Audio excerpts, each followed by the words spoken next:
Hi, welcome to the Practice First Coaching's YouTube channel. The presentation you're about to watch actually took place live at one of our sessions. So can I use this opportunity to invite you to come and join us? We meet every Tuesday and the details are on the screen. If you like this kind of content, can I encourage you to please hit the like, subscribe, and notification bell? That way you'll get notified whenever we release any new content. Let me not take too much of your time. Enjoy today's presentation, and I look forward to seeing you soon. Okay, so good morning, good afternoon, good evening to everybody here. I know we have a few people from the Southern Hemisphere. I think Stan, as far as I remember, is from down south, yeah. And then we have Lisa and Mac, who's, what is it, like 8 o'clock in the morning, 9 o'clock in the morning? And then ourselves here in the UK and Ireland. So my name is Andrea, and I am a sales coach. And thanks to Mac, a big thank you to Mac for bringing me on here today. Delighted to do this presentation to you all. I have a presentation, so I'm going to share the screen.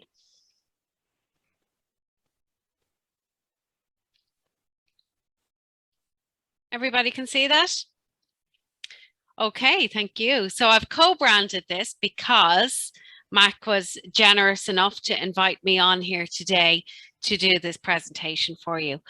So my why is, so I believe in financial abundance, and I also believe that we can close more sales than people think.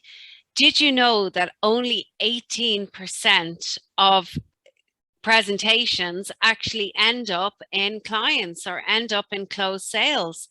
And shockingly enough, only 48% of people ask for the sale. So I'm here to help you to increase that percentage, to help you to become a better salesperson. And if you're not in sales, you have no business. So the most important thing about your business is bringing money in. So it's the number one priority. So I kind of think of a business as having two strands to it. Okay, sales and people that support sales. Okay, so you're either one of or the other. So this talk is the Andrea Ryan Rocket Your Sales Show. I am the guest speaker, and they are the dates. What we're going to talk about today is strategies to increase your revenue, having a sales mindset, the art of closing sales, your sales process, the science of closing sales, because there is a science to it, sales objections, and most importantly, follow-up. So strategies to increase your sales. There's lots of different strategies out there, and you will see a lot of posts on LinkedIn and social media saying that cold calling is dead, social selling doesn't work. The fact is, it depends on your target audience. And I encourage you all to do a combination of them all. So many people jump on the cold calling is dead bandwagon and go, oh yes, I don't have to pick up the phone. But you do, but you don't have to do it all day, every day. I help people to make it easy and in fact, to make it fun. You need 8 different sales strategies in order to get to your goal. So, you know, Q4 2021, what you should be thinking about pretty soon is what is your goal for 2022? And you need 8 different sales strategies to get to your goal. But what I want you to think of is how do you get to that goal? So you need to look at your goal at a granular level. What is it per quarter, per month, per week, per day? What I want you to do is, from this talk today, I want you to have 3 takeaways. 3 takeaways from today that you can implement into your business straight away. Okay, so the reason why I am qualified to give this talk is that I have 25 years of sales experience, cold calling, B2B, B2C, a number of different industries. So I'm well qualified to give this talk. I also have a degree and master's in marketing and a postgrad in entrepreneurship. So, but it's not about my education and my qualifications. It's about the experience that I bring to the table. And believe me, I have gone through lots of tried and tested strategies and stuff from the 90s. I'll touch on that further on in the talk. They don't work anymore. So you need to revive them. You need to revive them all the time. The knowing doing gap. Okay. So just for now, what I want you to do is we all have that I know button stamped on our forehead. Okay. And once we say the words I know, you're actually shutting yourself off to learning new material. So if you look at something that you might have heard already, what I want you to do is think, okay, rather than saying, I know, think, okay, that's interesting. There might be a different angle that I'm going at it with. So just try and learn something because it's repetition that's key. You need to hear and read and absorb something 9 times before you can teach it yourself. Okay, so just have just look, if you see something that you've seen before, just look at it with new fresh eyes. That's my ask for you today. Billions is spent every year on training, okay? But there's not much money spent on the doing part. So what I do is I bridge that gap because there's a massive knowing and doing gap. I mentioned that I know button. Okay, a lot of people might know a lot of things, but are they doing it? And that's what separates successful people from failures. And having a coach in your corner, no matter who it is really going to help you get there. And you're all coaches yourselves, so you understand this. You need a coach in your corner to help guide you, to stop you from drifting. It's important to have a sales mindset. Even if you are not the person picking up the phone, if you are outsourcing your salesperson, you need to understand what sales is about. You need to understand what sales projections are. You need to understand the script. What is your why to your business? All of that you need to understand. If you have a sales team, you might think, okay, well, that's not me. That's my team that does that. I would totally disagree because you need to sell to your team every single day. You need to keep them motivated. It's your business. So you need to know about sales and have a sales mindset. Here is something from the 1990s, which is pretty dead and gone. ABC.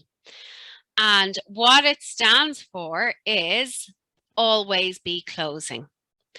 We don't do that in sales anymore. You will get some old school salespeople who still do that, and it's just frustrating. And you can smell and see and hear a salesperson, a pushy salesperson coming from a mile away. Don't do that. Okay, what you need to do is ABO. Always be opening. And how do you do that? How are you always opening? You're always opening by asking powerful questions. And Mac has brought you through a lot of this stuff. Questions are key. Questions are key when it comes to you getting the desire from your client. If they don't have a desire, or if you can't get that, you need to hang up that call, turn off that Zoom within 5 minutes, because they're not ready to buy. They're not ready to buy your product, and you're just wasting your own time and you're wasting their time too. And time is our greatest asset. What I do with my clients is I help them get into the contacting habit, the calling habit, the persuading habit, and the working habit. Okay. Now, what this does is it helps you to get to it gives you the best opportunity to get to your sales target. Earl Nightingale came up with this. And once you do the first three, then the fourth one comes naturally. Another big part of my program, and I'm going to touch on parts of this today, that it's a four-pronged process. It's called HIPS. So it's high intensity proactive selling. Okay. And you need to be proactive. Sales aren't just going to come and knock on your door, or you're not going to do a presentation and it's going to close straight away. Or most companies that I come across do a fantastic presentation, present, and then just leave them to it. They don't do anything after that. Don't do that. Don't be that business. I can help you, seriously help you to increase the amount of sales by adding in different prongs of this strategy to your business.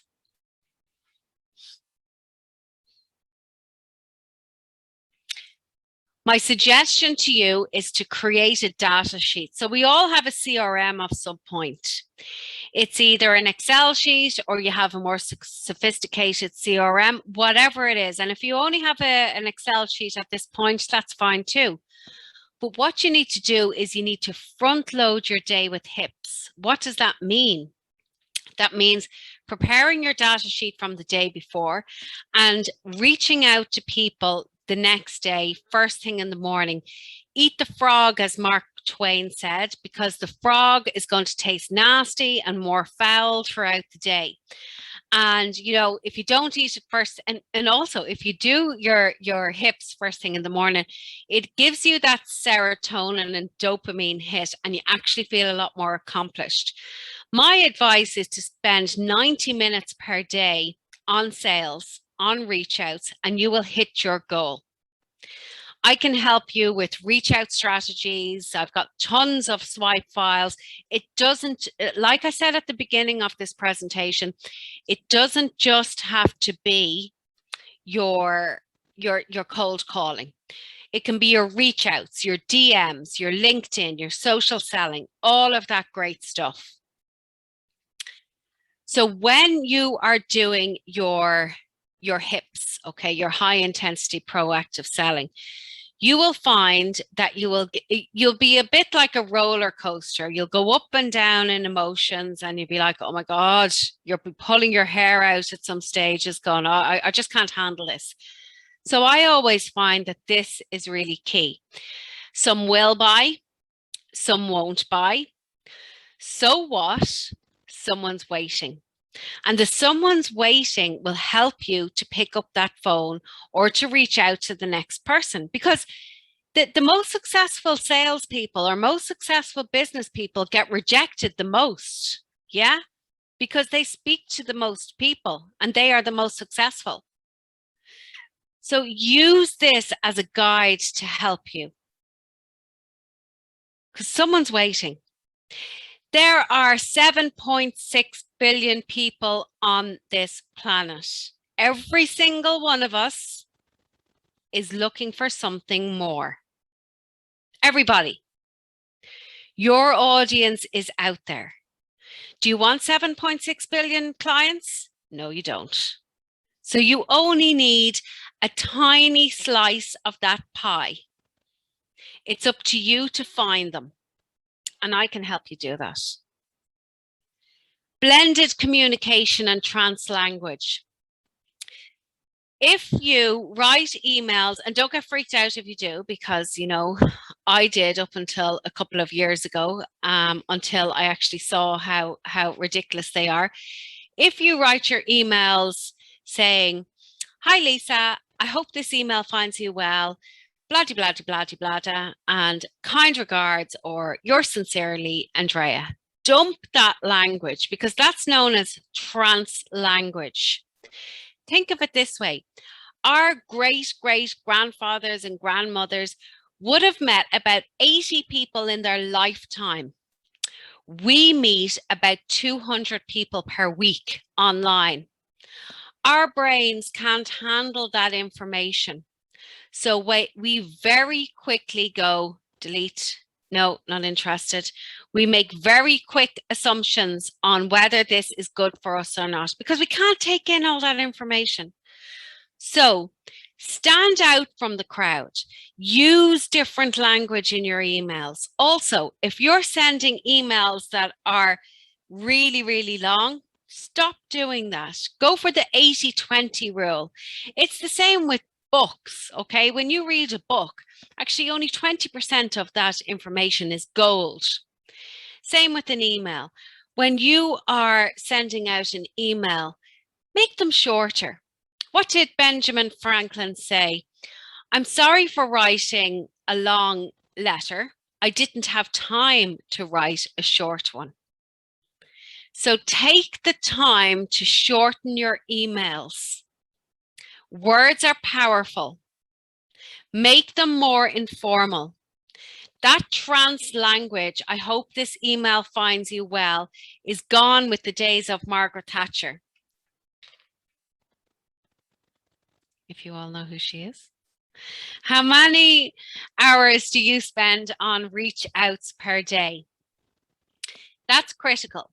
You need to do this daily, okay? And you will get rejected, you will get dejected, and you'll just be, but you will get some wins as well.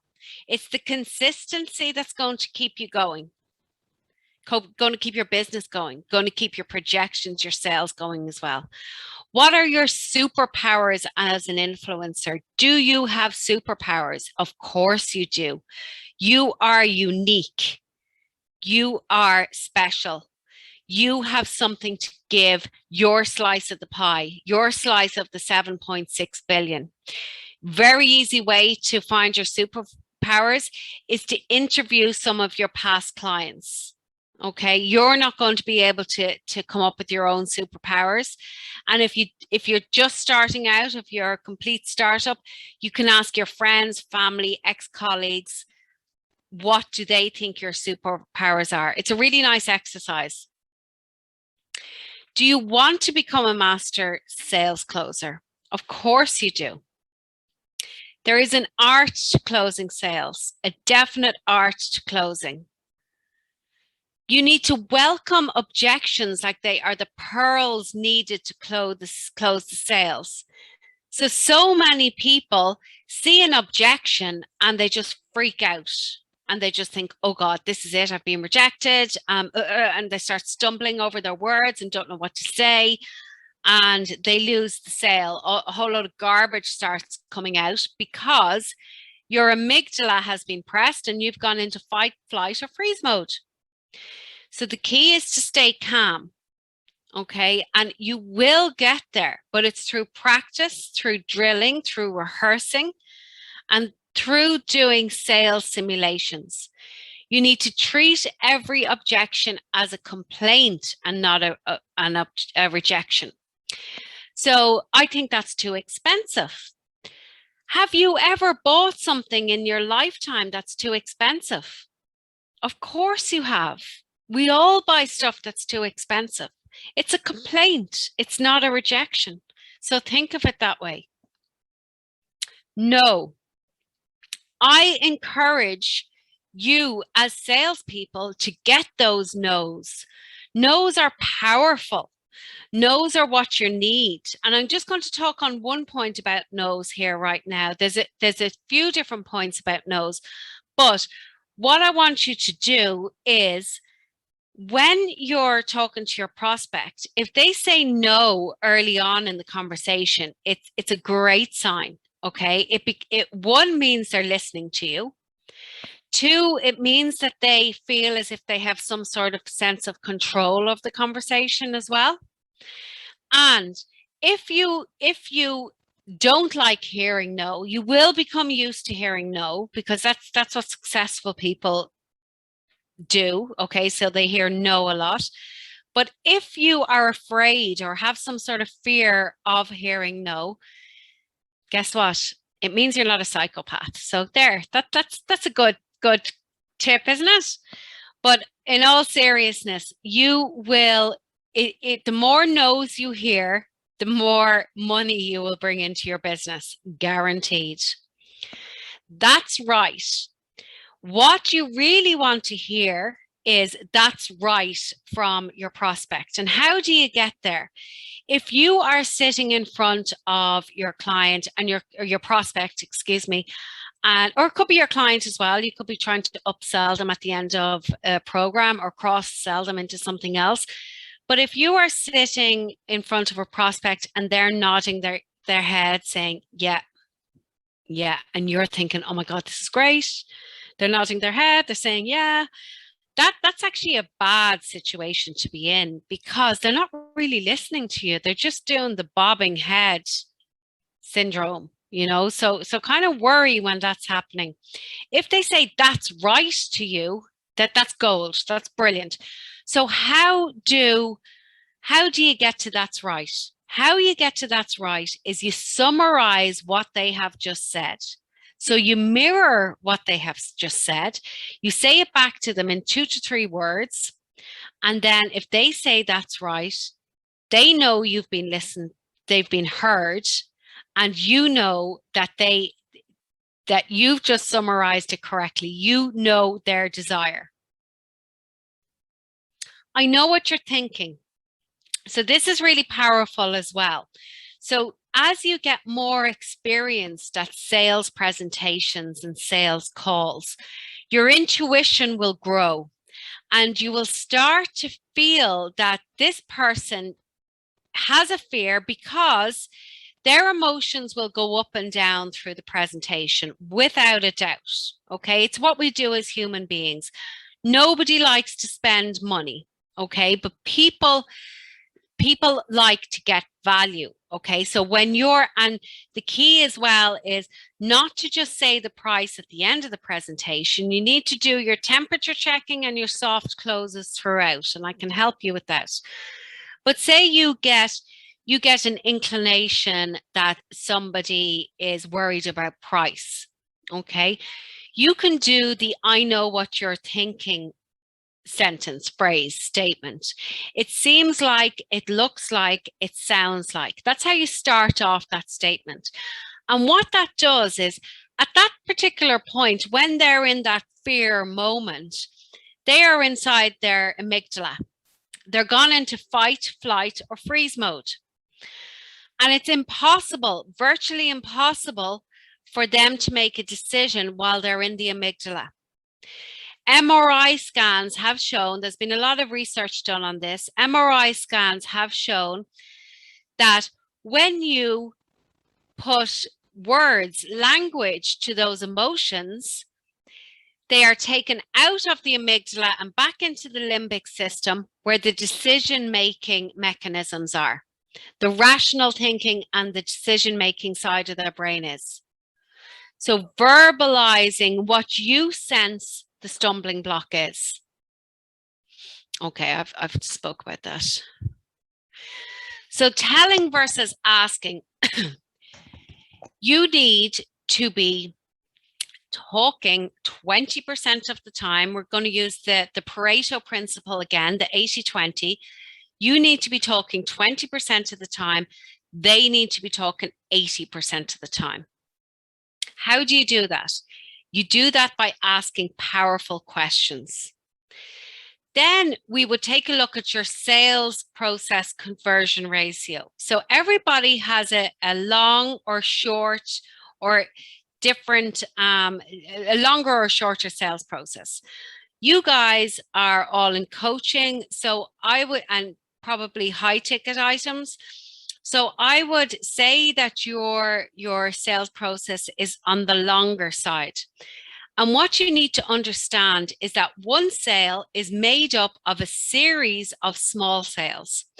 So what you need to do is we will break down your sales process. Okay, first of all, we'll create a sales process. This is the process you devise for your business that works for you.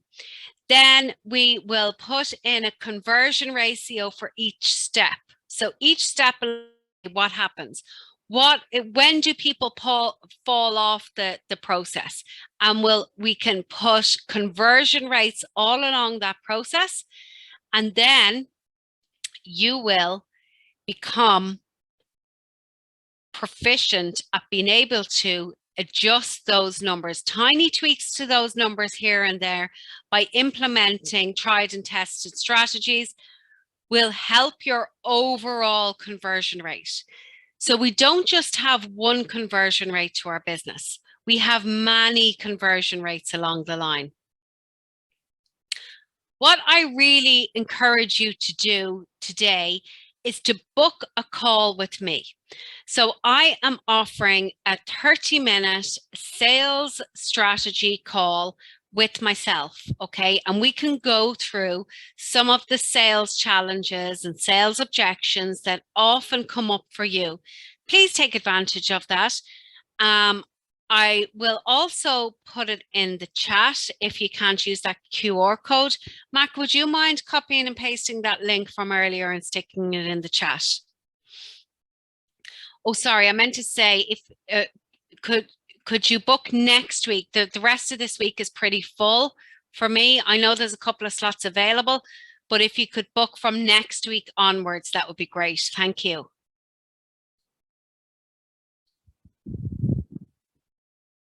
This could be the best call that you have booked for you and your income. 48% of people don't ask for the sale. 48. Shocking, isn't it? People make so many assumptions, okay? And when you make an assumption, you make an ass out of me and an ass out of you. So don't be that person. And asking for the sale might be just as simple as, so do you want to go ahead with it? Are you up for that? Or let's make an appointment, let's reschedule, or let's make another date with group people together, whatever it is. But you can word it in a way that you're not directly asking for credit card details, for example. People don't like being sold to, but people love to buy things. So it goes back to that, the strategies of the 1990s where it was all pushy, hard sales. I actually don't do that in my program. It's all about soft sales. It's all about service. So I am giving my prospects and clients service, okay? So that's why people come back to me. That's why people are attracted to my programs, because I serve them. So you need to serve, be of service to your prospects and clients. Your sales process. Your sales process is really important. It helps you to keep track of your HIPs. So your high intensity proactive selling. You have your data sheet ready from the evening before, and then you start the following morning. You know where in the process that each prospect is, and you know where in the buying process they are. There is a science of closing sales, without a doubt. We are all emotional, irrational beasts, okay? So we generally, and we're all very unique and we're all very complex, okay? So it's really important to know people to become a really good salesperson. We're going to talk about some sales objections now. Follow-ups, okay? Follow-ups are really, really key. Follow-ups, the number one thing, this research was done on a group of customers, and the number one irritant that they found from salespeople was a lack of follow-up. You need to follow up with your prospects 12 times before you get that sale. I know it's a really, really high number, but it's actually really, really easy to do. Okay, so you can, all different touch points that you will use to get in contact with them. 12 times, shocking, isn't it? But I can help you. There's very easy strategies that you can put in to get there. And it actually becomes fun. It really, really does. Objections along the sales process. So when you're picking up the phone, you'll get a different objection to the objection at the end of your calls. So we'll look further into this. So reflex responses. So this is when you pick up the phone, you don't know the number, you answer it because you think it might be a prospect or you think it might be a client. And then those 90s salespeople have really taught us how to repel salespeople and how to identify them very quickly. So you get a number and you think, oh God, this is a salesperson. And next thing you're turned into a bit of a liar because you go, oh no, I'm sorry, no, this isn't a good time. I'm actually on my way into a meeting, or, you know, I'm on my way out the door, or whatever it is. More than likely it's a lie. You just want to get them off the phone. But there's ways of overcoming that. Brush offs. Brush offs is, oh, now it's not a good time. And these will always happen in your cold calls.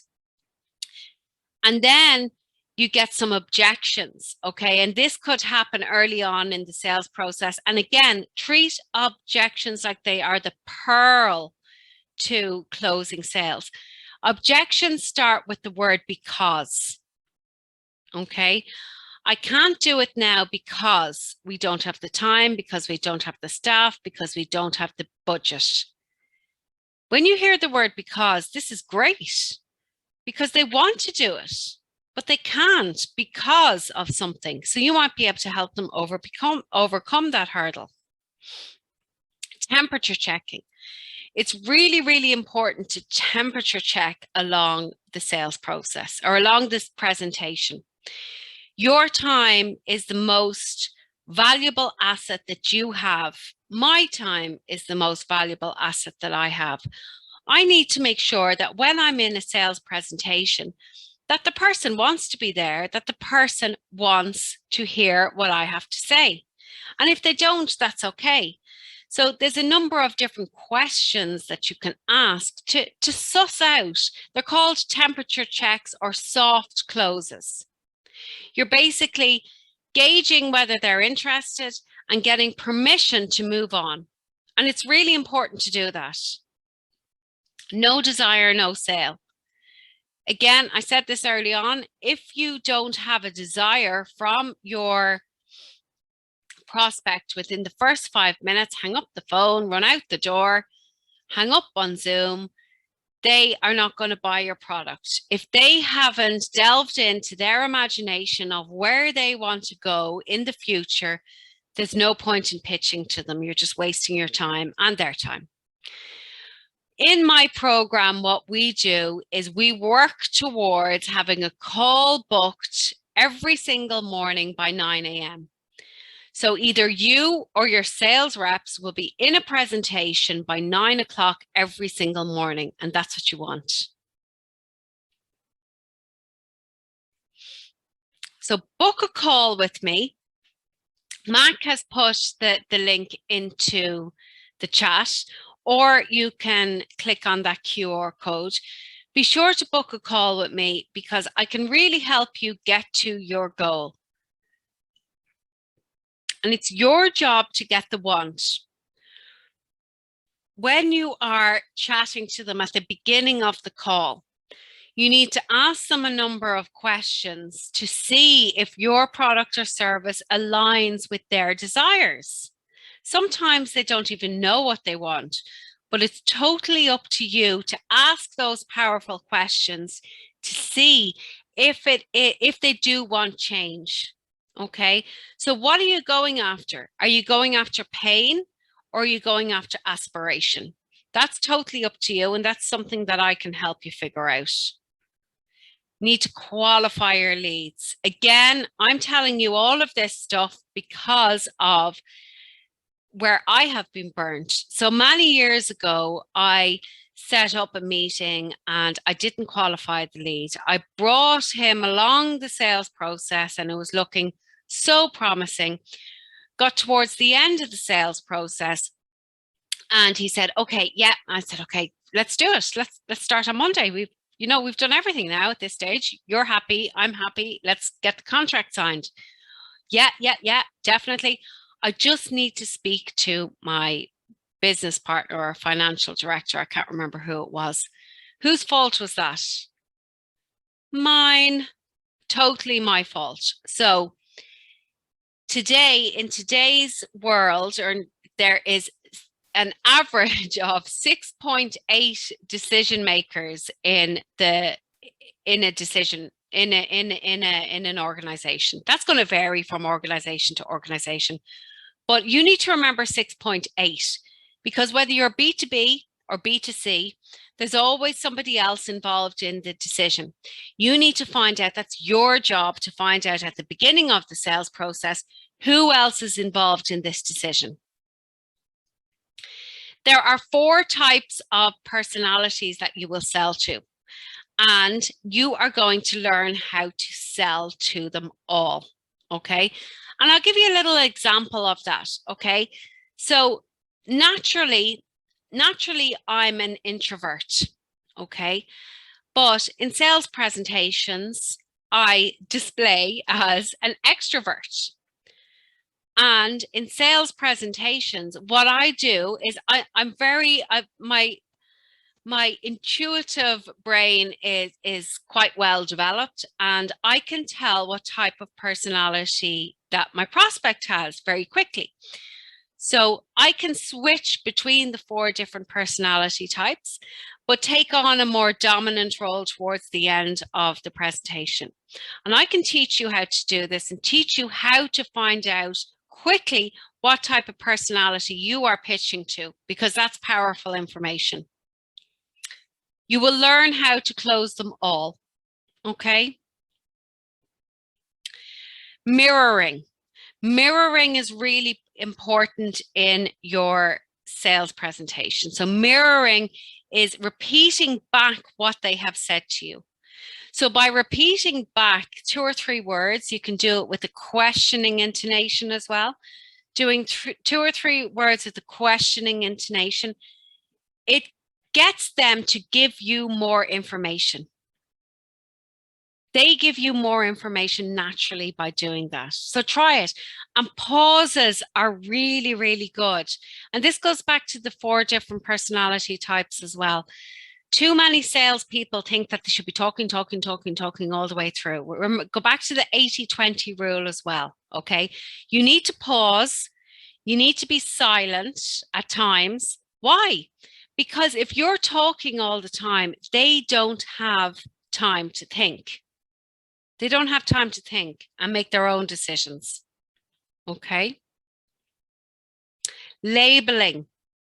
That comes down to when, going back to the intuition again, so when you sense that something isn't right, and you're going to label it to take them out of the amygdala and into the limbic system. Matching. So at times you can match their tone, match their body language. This is really effective as well. Okay, you won't do this for the whole presentation, but you can do this a couple of times throughout the presentation. And it doesn't come across fake or anything. It comes across very natural, that you're intently listening. And that's what you're doing. You're intently listening to the person, actively listening. Back to objections. That I need to speak to my husband, wife, business partner close. Okay. So I'm going to, for this example, I'm going to do the business partner. Okay. Okay. So you need to speak to your business partner. Okay, great. I totally get that.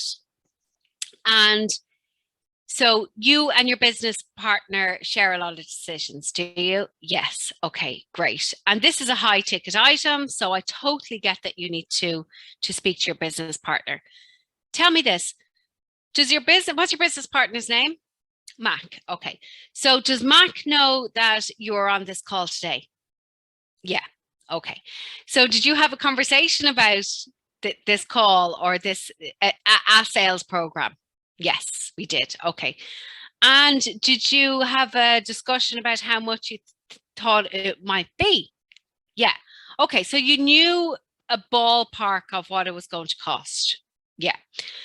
And what's your desire level and what's Mac's desire level to get to your goal of 40,000 per month? Between 1 and 10, what's your desire level? It's a 9. Okay, fantastic. Well, why don't we keep the momentum going? Okay, let's sign up today. And the three of us will get on a call at 9:30 in the morning, and I'll set the agenda for you to get to your 40K per month or per day or whatever it is. Okay, let's do that. Okay, and there's a few nuances in that. Okay, and you would go if you do decide to do a program with me. What we do is we drill, we reheat, we repeat, we role play all of the different scenarios. So obviously you've got your B2C close there as well, and there's a number of different ways to do the business partner one as well. That it's very expensive close. Remember, you're always going to agree to objections. Yes, it is expensive. And that's exactly why you should do this. Because many of my clients were in the exact same position that you're in now. And they took the leap of faith and they have not looked back. The reason why I get people staying on programs with me is because of the results that they get. Okay. Do you want to get to your 40K per day? I can help you get there. This is the program and you will end up with the result, but you need to put the work in. The I need to think about it close. Okay, so this is when the I need to think about it close comes up a lot. Okay, so Mac says to me, I need to think about it. Okay, Mac, no problem. Yeah, I totally get that. A decision like this to spend a sum of money like this needs some thought. I get that. I don't like parting with large amounts of money, and I'm sure you don't either. So I get that totally. But let me ask you, what is it that you need to think about? Is it the product? Is it the price? Or is it ourselves here at our coaching? Okay, so you're isolating the objection. One of three. So PPP, price, product, or people, the company. Isolating the objection, and then you can attempt to overcome the objection when they name it. You don't want somebody just going off and thinking about it, because they're not going to think about it. They're just going to hang up and go off to do whatever they are doing, and then eventually probably come back to you and just say, no, it's not the right time. So you have the option there of isolating the objection. But in addition to that, you say, okay, so Mac, it's the price that you're going to be thinking of, and you attempt to overcome the objection there with that. And then you say, okay, do you need, and this is important, this next line here, do you need 2 or 3 days or 2 or 3 weeks to think about it? Most people say the lesser amount, and it depends on how long your sales process is. It could be 2 or 3 hours or 2 or 3 hours or 2 or 3 days to think about it. It could be 2 or 3 weeks or 2 or 3 months, depending on your own sales process. But you say 2 or 3 and 2 or 3.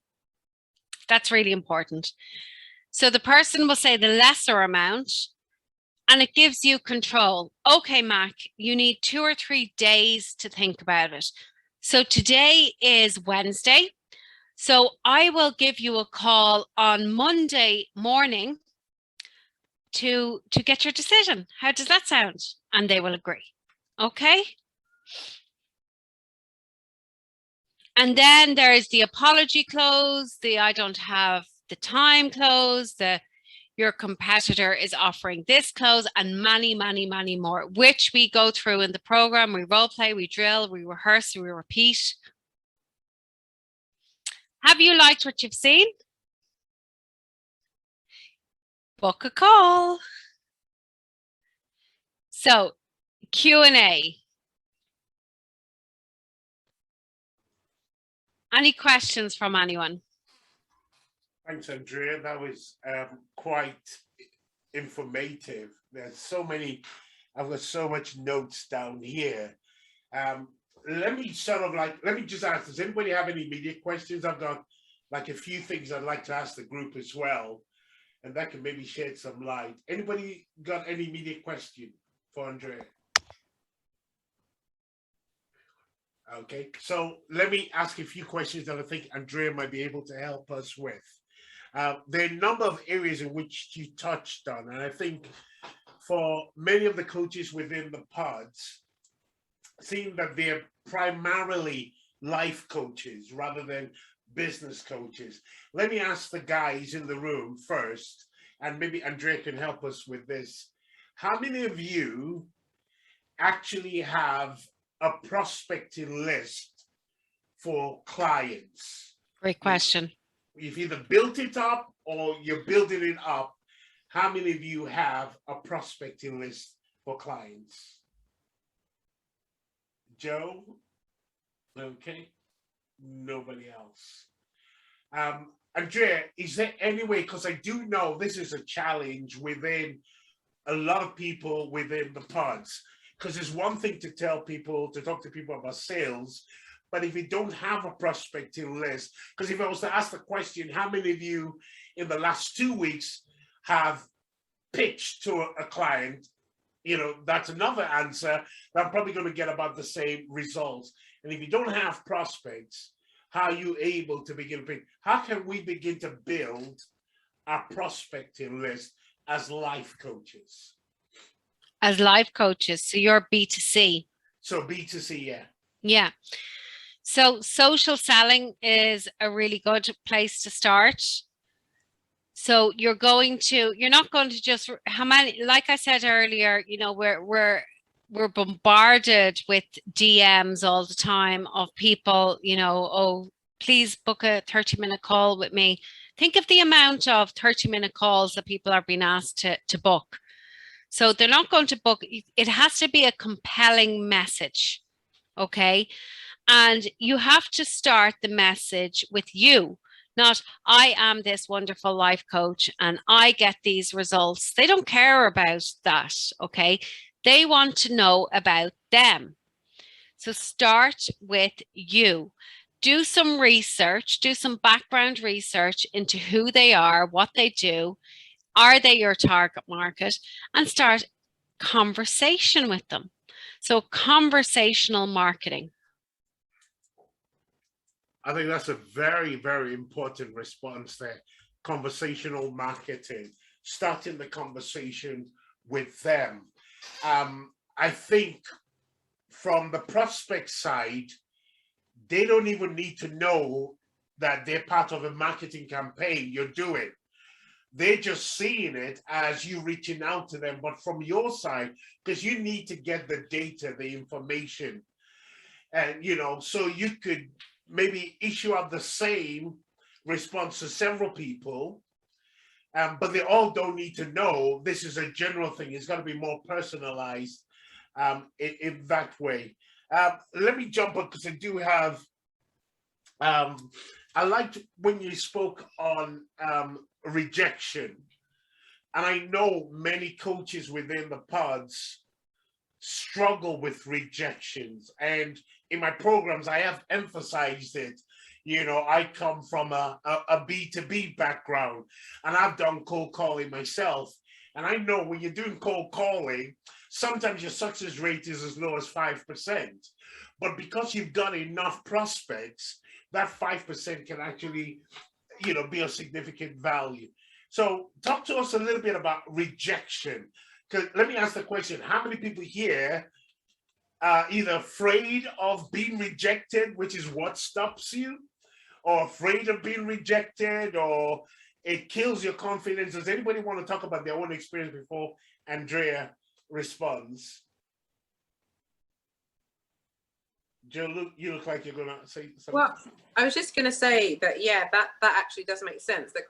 How you've posed that, Matt, because I said I do have like a list of people that I want to contact, or I want to reach out to, have a conversation with, tell them what I'm doing. But then I am concerned about, what might happen. Will they say they're not interested?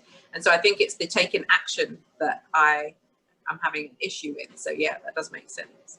Okay. Andrea, can you add more on the whole issue of being afraid of rejection? How can we immune ourselves to no, So it's about getting into the right vibration yourself before you get onto your sales call block. It's about having enough numbers to get past that rejection as well. As I said earlier, the most successful people are rejected the most. And rejection could be your protection. Okay, so reframe it. Rejection could be your protection. That client, you're always, and Mac has done bits with you about your ideal client. Yeah, so that's important.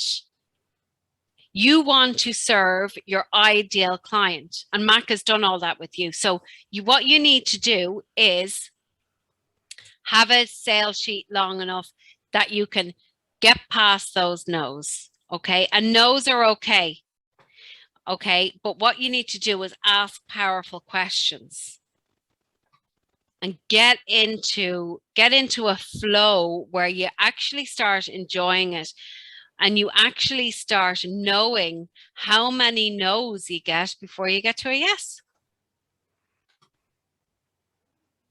So you're going to welcome those no's. You're like, okay, great. I'm on 8 no's now. My next one is a sale on average.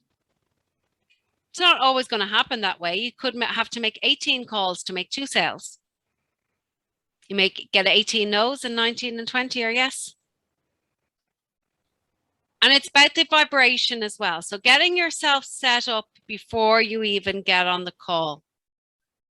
Listen to some motivational music, put yourself in a good mood, visualize. What do you want to happen on those calls? What do you want that person to do? Visualize them doing that, what you want. Thanks, Andrea. If you've got any questions, feel free to jump in. I've got a few. You spoke earlier on about the art of closing. Can anyone, and I think this will be quite useful, can anyone master the art of closing? Yes, anybody can. Anybody can, but it's bridging that knowing doing gap. Okay. And it's through having powerful questions, using your temperature checking all the way along the presentation. It's about using your soft closes. It's about knowing that one sale is a series of mini sales. So you're going from point to point to point with the end goal in mind. It's about celebrating those small wins as well.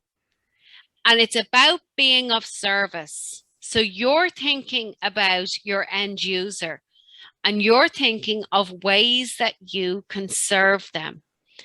And it's nurturing campaigns in between when you meet. I just thought of a way that I can help Joe, for example. So I'm going to reach out to Joe and send her this link, for example. That's what you would do. So you're not just pushing product and service on them all the time. You're taking notes, you're recording calls, you're analyzing calls, you're looking at ways that you can improve, and you're picking up on the nuances of the conversation and going, okay, I think this is what this lady or gentleman needs. Can this be of help to them? Does anybody want to share their, for lack of a better term, sales strategy? How or what does your sales strategy look like? So if you're a coach and, if you don't have a sales strategy, that's fine. And the question is, what are your thoughts on developing a sales strategy? Does anybody want to talk about what they do to generate or attempting to do to generate any form of sales, then maybe Andrea can, shed some insights.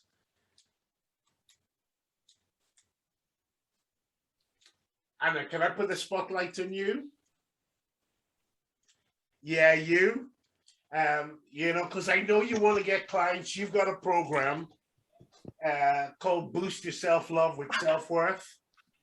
What have you attempted to do from a sales strategy point of view? Maybe it's work, maybe it's not work, but what have you attempted to do? Then maybe Andrea can shed some light for you. I haven't attempted to do anything because I am blocked and scared. I know I heard many people talk about first you need to connect with people, then engage with them, comment, and after a few contacts, then you go on to messaging them and saying, maybe I could help you, let's have a chat or whatever, and then blah, blah, blah, all that. But if it's just the first thing of like knowing that, because I know I should think I'm going to help, but instead I think I'm going to sell. I'm going to bother them. So that first step, I just can't get myself to take it. And Andrea, that is a common perception among coaches. From day one of being in the pods, it is something I've heard over and over and over again. So it's not just something that pertains just to Anna.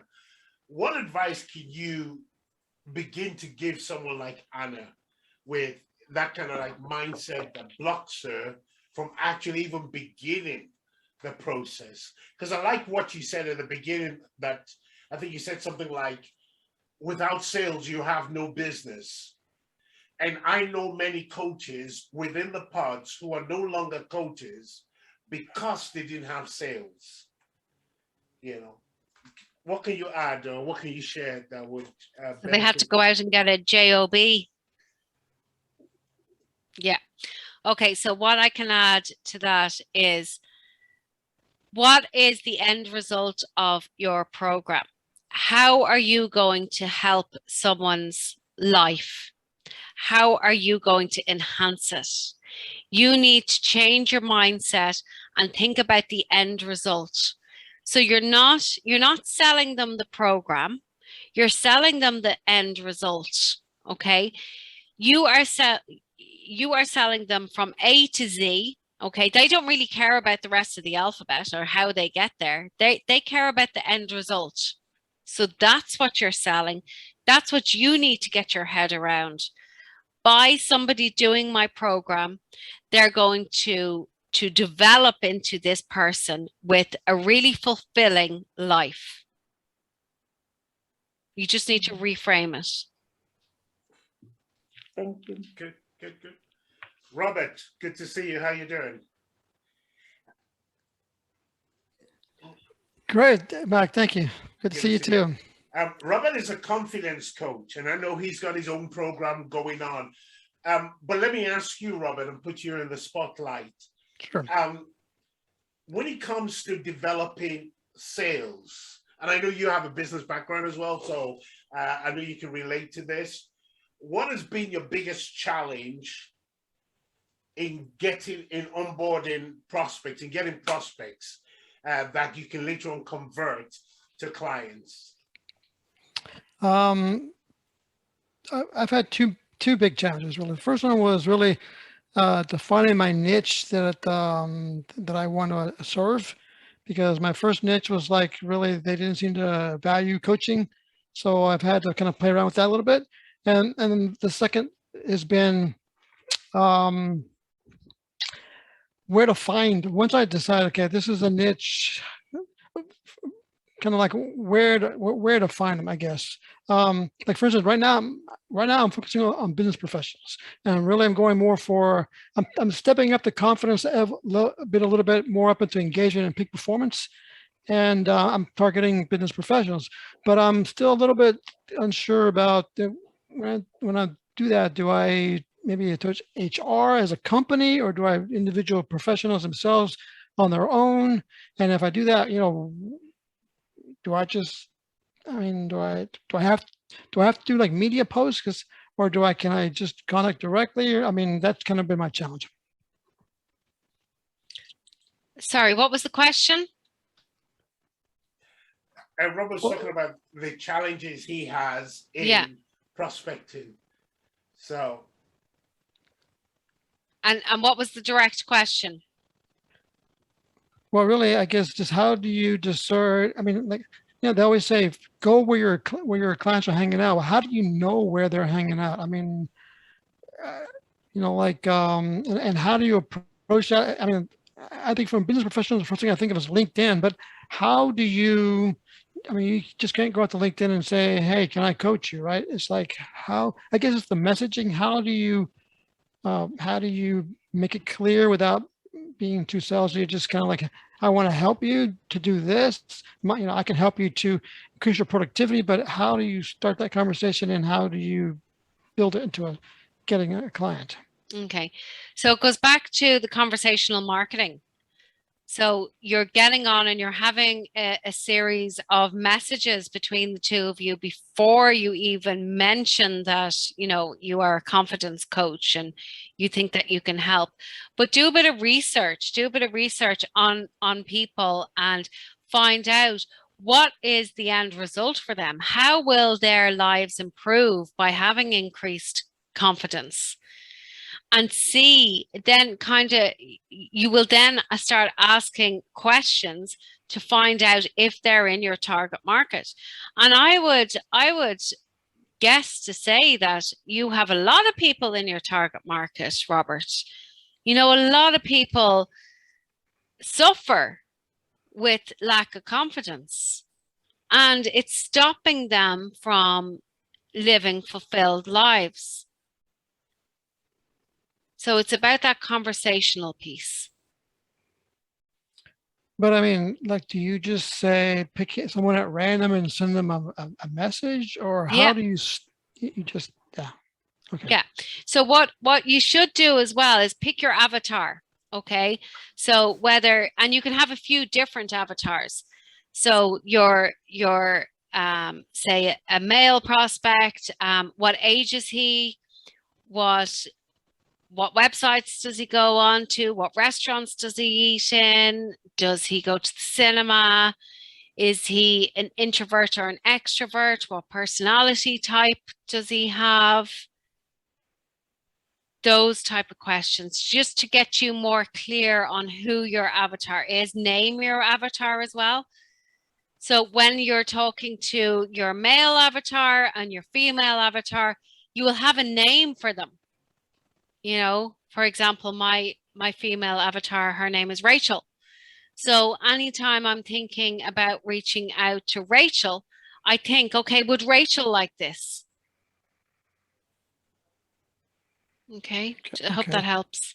Yeah. I just wanted, though, when you answering those questions, is that something like you decide you just want to do that, or how do you know, okay, let's say I want to target this group, how do I know what websites they go to, or what they do, or where they hang out?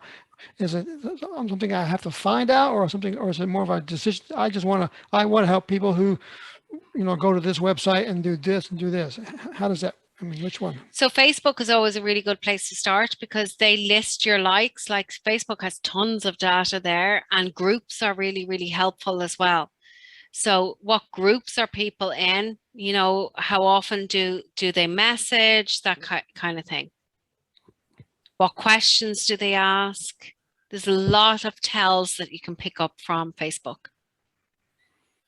One of the things I've noticed with coaches is we get disappointed when our success rate is less than maybe 1 in 2. And I think one of the things I constantly try and drill down is the notion that you sometimes have to keep at it. I like what you said in terms of forming habits, the contacting habits, the calling habit, the persuading habit, and the working habit. Because if I was to ask in the last month, what is the average number of new prospects you've reached out to? I would be surprised if somebody said they reached out to more than 10. And am I wrong? Does anybody want to prove me wrong? In terms of new prospective clients, how many have reached out to more than 10 people in the last month? Anybody? Okay. So your new clients are going to come up and knock on your door? But what happens if I told you that if you sold the program for £2,000 or dollars or euros, but it will take you 80 attempts, and that 80 attempts will equate to about 4 hours of work a month, would you then be motivated to get that one client? But it'll take you 80 attempts, and that 80 attempts will be, at least 4 hours of work. Does that sound appealing to you? That's a really good way of putting it, Mac. But we need to change how we look at it, thinking that we have to win every client we prospect. It doesn't work. I don't care how successful a business you are. Nobody expects those kind of results. So why do you expect it? Robert, to your question, there's so many different ways that you can actually identify prospects. But you might have to speak to, I don't even want to ask the question, how many people actually make calls? Because it's one thing to reach out, or Andrea, you've been using the word calls, and I know in B2B, you use calls a lot. But many that are in B2C would use social media messaging to reach out to people. I don't even know how many people use WhatsApp to reach out to people. But I'm sure I know for certain very few people have actually made calls to speak to a prospect. It's much easier because I'm in business. So I do, I have to do it. I have to speak to business owners and prospect that way over the phone. But I know that in, from business to customer, B2C, many people don't actually do that. But you could set up Zoom calls.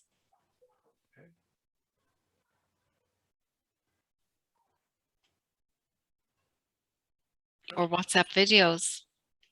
The technology is there. That's a good one. WhatsApp video.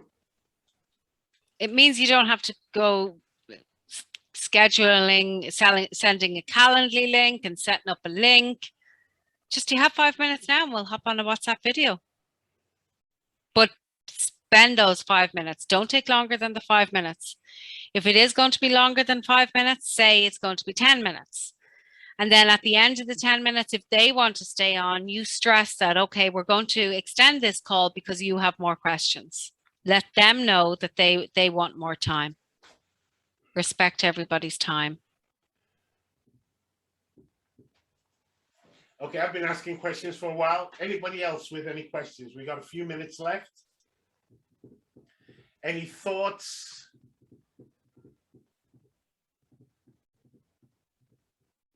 Has anybody booked a call with me? It's a free call. Get in there. I'm surprised nobody has booked a call. Hey, Lisa. Hi, Lisa. Hey. So, Andrea, I have a quick question for you. And I feel like you kind of covered it, but I think some of us may need to hear it again. What is, for the people that are most afraid to make those connections and to fear that rejection, what would be like a one sentence of advice that you would give people to get out of their comfort zone and start making those connections? So just knowing, I really like the way Mac framed it. So knowing that a certain amount of hours. So Mac said that 4 hours a month is going to get you to 80 calls, and that's going to get you one client. Knowing that, but before that as well, putting the effort in. So doing your visualization before you get on the phone, knowing what your call to action is on the call, taking control of the conversation, not letting the client go off down rabbit holes or off in tangents. You need to bring them back and take control of the call in a very respectful way. But knowing that if you put the work in, you will get the sales. I'll give you an illustration. I paid about £300 for a list of prospects, and that gave me somewhere in the region of about, how many calls did I make? Maybe about 40 calls. 40 calls, spent £300 on 40 calls. I must admit, as I was going through, it was when you spend some money to get some prospect, you start to feel really bad in. But after about 40 calls, I got one client. So it was worth it. And I got 10 times what I invested from that one client. Now, when I started, I didn't know how much I was going to make. But imagine if you were to spend $300 or £300 just to get one client that will pay you $3,000. Yeah. Would you say that was worth it? But you would have to go through 40 calls. Definitely. I would do that every single day. Yeah. Sometimes you have to buy clients. You know, and the thing that worries me is if you're not willing to go through that process, don't be too disappointed if you don't get the outcome you desire, because the outcome will cost you something. And you can't let the fear or the insecurity or the unknown stop you from, you know, from doing those kind of things. I just wanted to throw that in there. Yeah. You know. Very good point.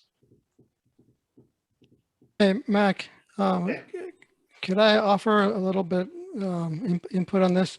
Yes. You know, for me, my biggest obstacle is just I'm too perfectionist. I want it to be just perfect. So that stops me. I need to work on that.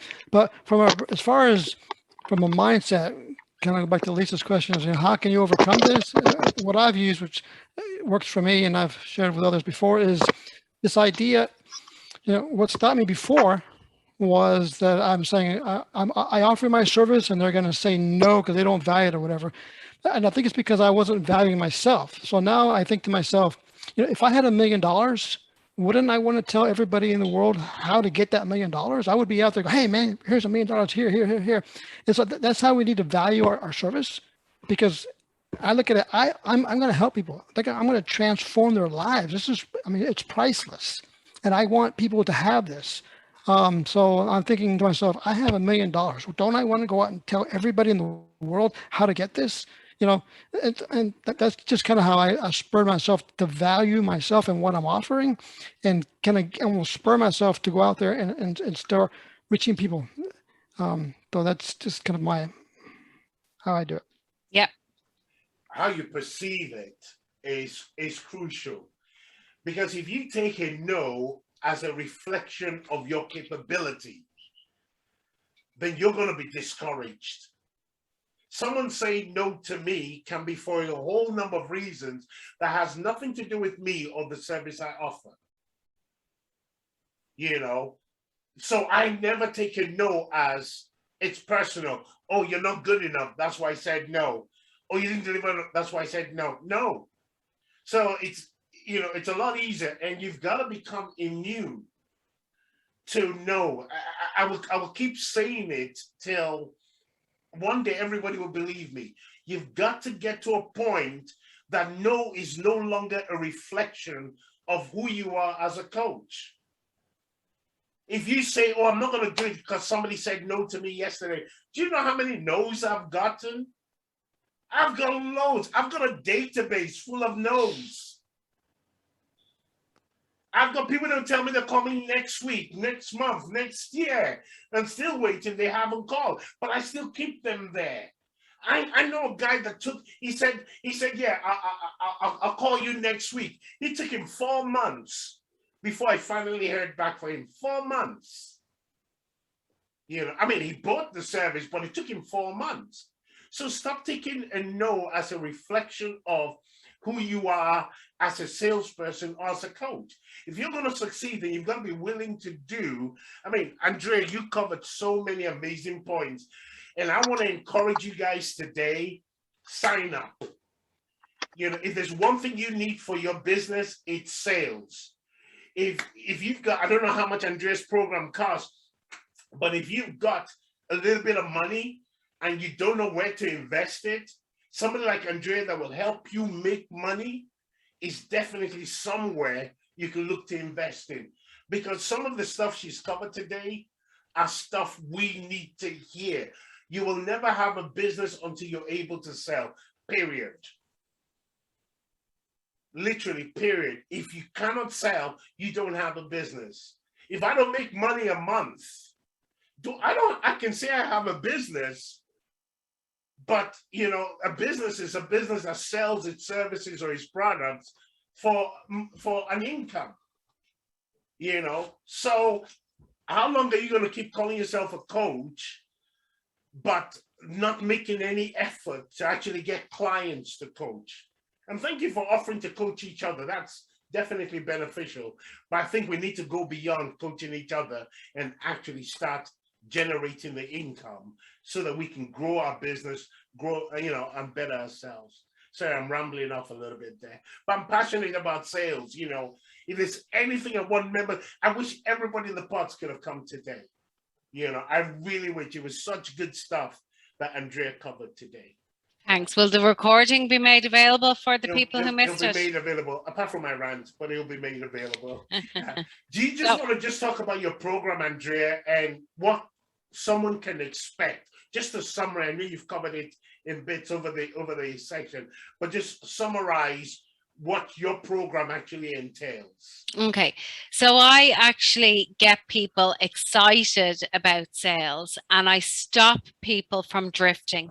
I remove that element of fear, okay? And it's the accountability that's key.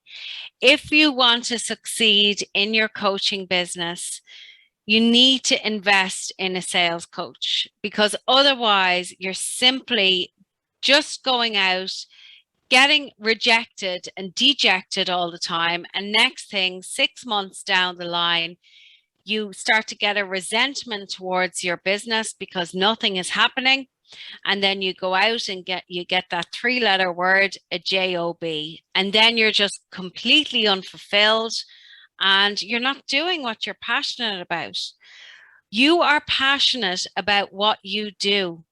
All you need to do is you need to get in the right sales mindset. You need to get in a program and you need to increase your sales to make you happy. This is about you, okay? And this is about you serving your clients, but you come first. If you're not making enough money in your business, you're going to throw in the towel and you're not going, your clients, your prospects are going to lose out. And your prospects are losing out right now, today, because you're not doing prospecting. I can help you prospecting. I can help you make it fun. I can help you make it easy. Book a call with me and we can chat more. I wish I could just, get a couple of people and just say, okay, Anna, you got to do this, because I know you have so much talent and so much to offer with your coaching that I think the world needs to hear, but it's getting the message out and then connecting with you to be able to allow you to deliver that quality of service there. So, but it's been brilliant. Thanks, Andrea. Really appreciate the time. Guys, the link is in the chat. Please copy the link, book the call with Andrea. Let her understand a little bit more about you and what you want to do, and you guys can take it from there. Any final questions before we close? No? I just want to give Andrea a really big thank you for taking the time to be with us and to share all of your wisdom. Really Thanks so much. And thank you guys for giving me the opportunity to come on here today. I've really enjoyed it. But what I do want you to do is, it doesn't, if you decide not to come with me, that's fine. That's a decision. Okay. But I do want you to implement some of those strategies that I have taught you. Okay. But the best way for you to get your goal is to book a call with me and to enroll in a program. Excellent. It's an investment in your business, and it's an investment towards your goal, your financial goal. Absolutely. Money, money, money. Absolutely. Absolutely. It's Okay. good to see you. You too. Thank you so much. Thanks, Andrea. Can we just give her a round of applause? Thank you for everything, Andrea. Really appreciate you. It's been a fantastic masterclass. Guys, thank you very much. We're back in the pods. I wasn't around yesterday. I was a little bit under the weather, but I'll be back on Tuesday next week. Take care of yourself. Have a great week, and I'll catch up with you guys soon. Take care, Thanks, guys. Mac. Thanks, Lisa. Thanks, Andrea. Bye. Thanks, Andrea. Bye. Great to see you all. You too. Bye-bye.